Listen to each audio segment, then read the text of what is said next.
of the Sons of the Confederate Veterans. We're our reenacting group here today at the Spring Fest is with the company I-17th Mississippi Re-enactors. This cannon that I'm to fire today I built it in about a 2-month period. Bought my barrel from Dixie Gun Works at Union City. I built all of the rest of it except the wheels. The wheels are World War I cannon wheels that were used on destroyers during the First World War.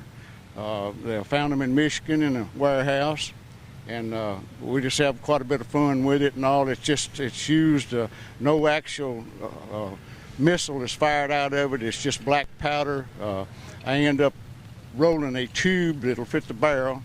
It's a 2 1/4-inch bore, and fill it with about 3 ounces of black powder. Then I have to punch into the aluminum bag with the instrument to get to the powder. I put a cap on it, and it's fired in that fashion.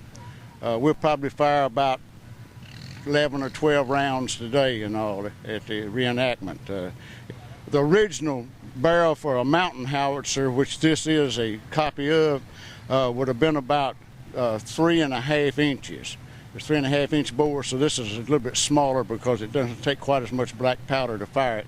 But this particular weapon was used in a lot of the mountain areas because it could be taken apart and put on mules or horses and carried into the mountains and then reassembled. They were easier to transport than your big guns that you find at a lot of the Civil War parks.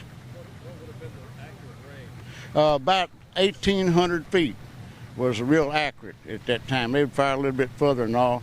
And a lot of times, if they had a lot of troops that was advancing on to the field where they was at, they would roll it. They would lower the barrel and roll it on the ground. It would knock down several different groups of them. You'd go to bouncing and all.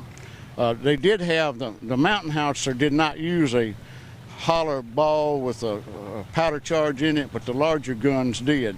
These here were mostly solid balls, and the damage was done when it, injury mostly. It didn't kill a lot of them, but it injured them real bad, break a leg or arm or whatever.